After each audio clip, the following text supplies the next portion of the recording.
Ezekiel 1:26-28. Who is the man on the throne? Above the vault over their heads was what looked like a throne of lapis lazuli, and high above on the throne was a figure like that of a man. I saw that from what appeared to be his waist up, he looked like glowing metal, as if full of fire, and that from there down he looked like fire, and brilliant light surrounded him. Like the appearance of a rainbow in the clouds on a rainy day, so was the radiance around him.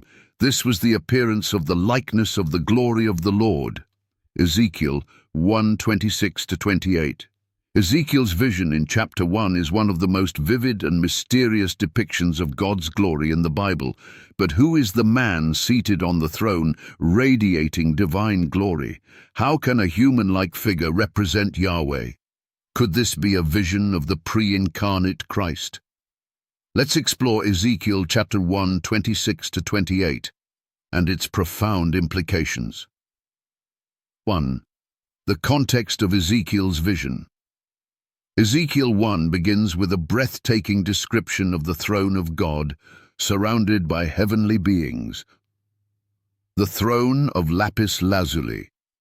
The throne is described as dazzling and otherworldly, symbolizing divine majesty and authority. A human-like figure. High above the throne is a figure like a man, radiating the glory of God. The glory of the Lord. The vision concludes with Ezekiel recognizing this as the likeness of the glory of the Lord. Challenge. If God is spirit, John 4:24, how can he appear in the form of a man? 2. The man on the throne. The human-like figure seated on the throne raises significant theological questions. Divine radiance. The figure radiates fire and brilliant light, attributes consistently associated with God's presence. Symbol of authority. Sitting on the throne signifies ultimate authority and dominion. Connection to Yahweh. The figure is described as embodying the glory of the Lord, linking him directly to God. Challenge. How can this figure be both human-like and divine unless he is the pre-incarnate Christ? 3. Pre-incarnate appearances of Christ. The figure in Ezekiel's vision aligns with other Old Testament appearances of the pre-incarnate Christ. Genesis 18. The Lord appears to Abraham as a man. Exodus 3:2-6. The angel of the Lord speaks from the burning bush, identifying himself as God. Daniel 7:13-14. One, like a son of man, approaches the Ancient of Days and is given authority, glory, and sovereign power. Challenge. If Jesus is not divine, how do skeptics explain these consistent appearances of a human-like figure representing God? 4. Connection to the Trinity. Ezekiel chapter 1:26-28 provides a glimpse into the relational nature of the Godhead. The Father, the source of divine glory and authority.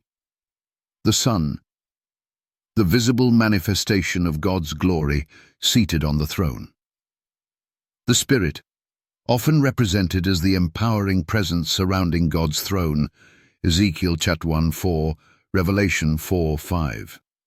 Challenge. If skeptics deny the Trinity, how do they explain the distinct yet unified roles in Ezekiel's vision? 5. Fulfillment in Jesus Christ.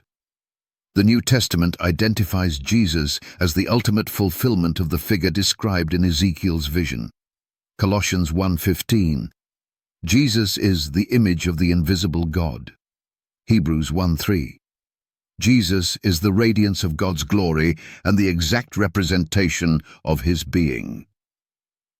Revelation 1:13-16, John describes Jesus in a vision with radiant glory, similar to Ezekiel's description. Challenge. If Jesus is not divine, how can he fulfill the role of the figure in Ezekiel 1:26-28? 6. Why this matters understanding.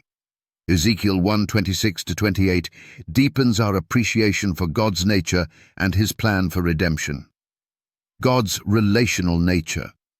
The figure on the throne reveals God's desire to connect with humanity in a relatable form. Jesus as the glory of God. Ezekiel's vision foreshadows Christ's role as the visible manifestation of God's glory. A call to worship.